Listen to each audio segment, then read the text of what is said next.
Hi hello வணக்கம் and welcome to cricket challenges Tamil channel. இந்த video நம்ம அதை பற்றி பார்க்க போகிறோம் அப்படின்னா, இப்போ நம்மளுடைய ஆர்சிபி அவங்களுடைய டீம் நேமை மாற்ற போகிறாங்க. அது மட்டும் இல்லாமல் ஃபாஃப் அண்ட் கிளென் மேக்ஸ்வெலோட ப்ராக்டிசேஷன் வீடியோ தான் பார்க்க போகிறோம். So first of all RCB Royal Challengers Bangalore அப்படிங்கிற அந்த ஒரு நேமில் இருந்து ராயல் சேலஞ்சர்ஸ் பெங்களூரு அப்படிங்கிற அந்த ஒரு நேமுக்கு இந்த ஒரு ஐபிஎல்லேருந்து மாற போகிறாங்க. ஸோ இதுக்கு ஒரு மிகப்பெரிய ஹிண்ட்டை நம்மளுடைய ஆர்சிபி அவங்களுடைய சோஷியல் மீடியா பிளாட்ஃபார்ம்ஸில் இன்றைக்கி வந்துட்டு ஷேர் பண்ணியிருந்தாங்க.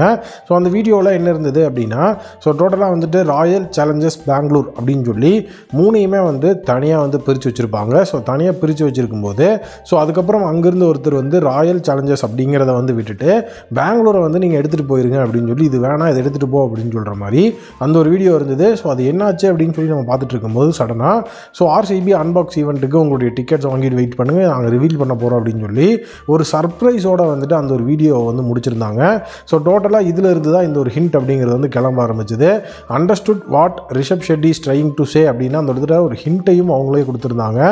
எதுக்காக சடனாக இப்போ ராயல் சேலஞ்சர்ஸ் பெங்களூர் அப்படிங்கிறத பிரித்து பெங்களூரை மட்டும் அனுப்பி அன்பாக்ஸ் ஈவெண்ட்டுக்கு நீங்கள் வெயிட் பண்ணுங்கன்னு அவங்க சொல்லணும் அப்படின்னு சொல்லி அனலைஸ் பண்ணும்போது தான் ஆர்சிபி அவங்களுடைய டீம் நேமை மாற்ற போகிறாங்க அப்படின்னு சொல்லி இப்போ நமக்கு நியூஸ் கிடச்சிருக்கு. Find out more at RCB unbox அப்படிங்கிறத அவங்க சொல்லியிருந்தாங்க. அன்பாக்ஸ் ஈவெண்ட்டில் நிறைய சர்ப்ரைசஸ் அவங்க கொடுக்க போகிறாங்கன்னு நம்மளே சொல்லியிருந்தோம். டீம் நேமை மாற்ற போகிறாங்க அப்படின்னு சொல்லி டோட்டலாக நமக்கே இது ஒரு சர்ப்ரைஸாக தான் இருக்குது. பெங்களூர் அப்படிங்கிறதுலேருந்து பெங்களூரு அப்படிங்கிறதுல டீம் மாறப்போகுது. நேமை சேஞ்ச் பண்ணால் அதோட ஃபேக்ட் அப்படிங்கிறதும் நம்மளுடைய ஃபேடும் சேஞ்ச் ஆகி ஆர்சிபி இந்த அளவு ஒரு தரமான டீமாக மாசான ஒரு பெர்ஃபார்மன்ஸை கிளாஸாக கொடுத்தாங்கன்னா அது செம மாசாக இருக்கும். நீங்கள் என்ன நினைக்கிறீங்க அப்படிங்கிறத கமெண்ட் செக்ஷனில் மறக்காமல் கமெண்ட் பண்ணுங்கள். ஃப்ரெண்ட்ஸ், உங்ககிட்ட இப்போ நான் எதை பற்றி ஷேர் பண்ணிக்க போகிறேன் அப்படின்னா, ஈஸியாக நீங்களும் ஏர்ன் பண்ணுறதுக்கு ஒரு மிகப்பெரிய விஷயம். ஃபஸ்ட்டு பார்த்தீங்க அப்படின்னா ஐபிஎல் இப்போ ஸ்டார்ட் ஆக போகுது கூடிய விரைவில்.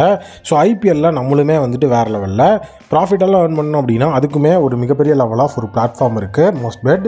டோட்டலாக பார்த்தீங்கன்னா நீங்கள் இதில் பெருசாக ஒரு மிகப்பெரிய லெவலில் உங்களுடைய மைண்டை யூஸ் பண்ணி வேறு லெவலில் நிறைய அனாலிசிஸ் பண்ணணும் அப்படிங்கிறதுலாம் கிடையாது. ஒரு ஃப்ளைட் பறக்கும், அதை நீங்கள் ஜஸ்ட்டு அந்த ஃப்ளைட் பறந்து முடிக்கிறதுக்குள்ளே கேஷ் அவுட் பண்ணிக்கணும், அவ்வளோதான் நீங்கள் பண்ண வேண்டிய விஷயம். டோட்டலாக நீங்கள் எவ்வளோ அமௌண்ட் வைக்கிறீங்க அப்படிங்கிறது எல்லாமே உங்களுக்கு கரெக்டான விஷயம். என்னோட ப்ரோமோ கோட் நீங்கள் யூஸ் பண்ணிங்கன்னா உங்களுக்கு 34,000 உங்களுக்கு ஒரு வர்த்தான போனஸும் 250 ஃப்ரீ ஃபின்ஸும் கிடைக்கும். எப்போவுமே உங்களுக்கு 24/7 கஸ்டமர் சப்போர்ட்டும் இருக்குது. அப்புறத்துக்கு நீங்கள் வெயிட் பண்ணுறீங்க, மறக்காம நான் பின் கமெண்ட்டில் லிங்க் கொடுத்துருக்கேன். ஐபிஎல்லில் பிளேயர்ஸ் ஒரு பக்கம் பட்டையை கிளப்புனா நீங்கள் மோஸ்ட் பெட்டில் பட்டையை கிளப்புங்க.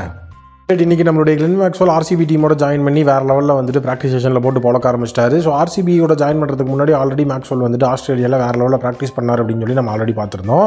இன்றைக்கி காலையில் நம்மளுடைய ராயல் சேலஞ்சர்ஸ் ப்ராக்டிஸ் செஷனில் நம்மளுடைய ராயல் சேலஞ்சர்ஸ் பெங்களூர் டீமோட பார்த்தீங்கன்னா நம்மளுடைய கிளென் மேக்ஸ்வெல் இணைஞ்சிட்டாரு. இப்போது லைவாக பார்த்தீங்கன்னா அவரோட ப்ராக்டிஸ் செஷன் அப்படிங்கிறது வேறு லெவலில் மாசாக போயிட்டுருக்கு.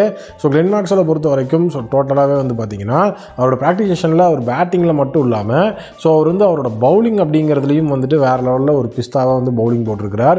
அதையும் அந்த இடத்துல நம்மளால் பார்க்க முடிஞ்சது. கிளென் மேக்ஸ்வெலை பொறுத்த வரைக்கும் டோட்டலாக அவருடைய அந்த வீடியோஸில் இன்னும் எதுவும் ஷேர் ஆகலை. பட் ஆனால் அந்த இடத்துல ஆர்டிக்கல் அப்படிங்கிறதுல நம்மளால் படிக்க முடிஞ்சு. டோட்டலாக அவர் ஒரு ஆல்ரவுண்டராக யூஸ் பண்ண போகிறாங்க. அதனால் தலைவன் வேறு லெவலில் பேட்டிங் பவுலிங்னு பேரலாக ரெண்டுலேயுமே அவரை கான்சன்ட்ரேட் பண்ண சொல்லியிருக்கிறாங்க. அது இந்த இடத்துல ஒரு மிகப்பெரிய விஷயமாக பார்க்கப்படுது. பேட்டிங் பவுலிங்கில் ரெண்டுலேயுமே கிளென் மேக்ஸ்வெல் கான்சன்ட்ரேட் பண்ணால் தான் அது ரொம்பவே யூஸ்ஃபுல்லாக இருக்கும். கூடிய விரைவில் கேமரூன் கிரீனும் வருவார் அப்படிங்கிற அப்டேட்டையும் கிளென் மேக்ஸ்வெல் இங்கே கொடுத்துருக்காரு. ஏன்னா கிளென் மேக்ஸ்வெலும் ஒரு ஆஸ்திரேலியா பிளேயர் தான். டோட்டலாக கேமரூன் கிரீனுக்கு கிளியரன்ஸ் அப்படிங்கிறது கிடைக்கலையா என்னன்னு தெரியல. அதனால் அவங்க 2 பேரும் ஒட்டுக்கா ஜாயின் பண்ணல, இல்லைனா 2 பேரும் ஒட்டுக்கா கூட ஜாயின் பண்ணியிருப்பாங்க. பேட்டிங் பவுலிங்கில் ரெண்டுலேயுமே மாஸ் காட்டணும் அப்படிங்கிறது ரொம்ப குரூஷியல் இந்த தடவை. ஏன்னா நம்மளோட பவுலிங் பேஸ் அட்டாக் அப்படிங்கிறது ஓகே, ஸ்பின் அட்டாக் அப்படிங்கிறது கொஞ்சம் வீக்காக இருக்குன்னு நிறைய பேர் பேசியிருக்கிறாங்க. அதனால் மேக்ஸ்வெல்கிட்ட இருந்தும் அந்த ஓவர்ஸ் அப்படிங்கிறத கண்டிப்பாக நம்ம வாங்கி தான் ஆகணும். இதை பற்றி நீங்கள் என்ன நினைக்கிறீங்க அப்படிங்கிறத சொல்லுங்கள். அடுத்த அப்டேட் பார்த்திங்க அப்படின்னா நம்மளுடைய ஃபாஃப் டு பிளஸர்ஸ் இன்றைக்கி ஃபுல்லாகவே பார்த்திங்கன்னா அனுஜ் ராவத்தோட ஒரு வேறு லெவல் ப்ராக்டிஸ் செஷனில் இருந்திருக்கிறார். அதுதான் மெயினாக இன்றைக்கி நான் பார்த்து வியந்த ஒரு விஷயம். நம்மளுடைய ஆர்சிபியை பொறுத்த வரைக்கும் அனுஜ் ராவத்தோட இன்றைக்கி நம்மளுடைய Faf du Plessis full and full ஒரு ப்ராக்டிஸ் செஷனில் இணைஞ்சிருக்கிறது. டோட்டலாக எனக்கு என்ன ஒரு மைண்ட் செட்டை கொண்டு வருதுன்னா, டிகே இப்போ அவருடைய அந்த லாஸ்ட் சீசன் இதுதான் அப்படின்னு சொல்லிட்டாரு. அதனால் விக்கெட் கீப்பர் அப்படிங்கிற அந்த ஒரு இடத்துல அனுஜ் ராவத்தை பேக்கப்புக்கு ரொம்ப அதிகமாக இந்த தடவை தயார்படுத்த போகிறாங்களா அப்படிங்கிற விஷயம் இருக்குது. ஸோ டிகே கண்டிப்பாக இந்த தடவை ஒரு ப்ரைம் ஃபார்மில் இருந்தே ஆகணும் அப்படிங்கிறது ரொம்ப கட்டாயம் தான். பட் ஆனால் வந்து பார்த்திங்க அப்படின்னா சப்போஸ் அந்த இடத்துல ஏதாவது வந்து ஒரு விஷயம் தப்பாச்சுன்னா அனுஜ் ராவத் அந்த இடத்துல வந்து விக்கெட் கீப்பிங் க்ளவுஸ் எடுக்கிற மாதிரி இருக்கும். லாஸ்ட் இயரே இதை நம்ம பார்த்தோம். ஸோ அதனால் அவருடைய பேட்டிங்கும் ரொம்ப வந்துட்டு நமக்கு இம்ப்ரூவ் பண்ணணும் அப்படிங்கிறக்காக ஃபாஃப் டு பிளஸஸ் வந்த தடவை அனுஜ் ராவத் கூட ரொம்ப அதிகமாக வந்து டைம் ஸ்பெண்ட் பண்ணியிருக்கிறார். அவர் கூடயே வந்து பேட்டிங் ஆடி இருக்கிறாரு. ப்ளஸ் அந்த இடத்துல வந்து டிப் ஷேர் பண்ணுறதுலேருந்து எல்லாத்துலேயுமே அனுஜ் ராவத் கூடவே இருந்திருக்கிறார். ஸோ கண்டிப்பாக வந்துட்டு அனுஜ் ராவத் இன் பிளேயிங் 11 இருக்க போகிறதுக்கு சான்சஸ் கொஞ்சம் ஹெவி அப்படின்னு தான் வந்து தெரியுது. ஸோ ஆகாஷ்தீப் வெர்சஸ் நம்மளுடைய தலைவன் அனுஜ் ராவத் அப்படிங்கிறது ஒரு நல்ல ஒரு மிகப்பெரிய லெவலில் வந்து போயிருக்கு. ஸோ அனுஜ் ராவத்தை பொறுத்த வரைக்கும் தினேஷ் கார்த்திக்கு பேக்கப்பாக இருக்கிறார் அப்படிங்கிறது நம்ம எல்லாருக்குமே தெரிஞ்ச ஒரு விஷயம் தான்.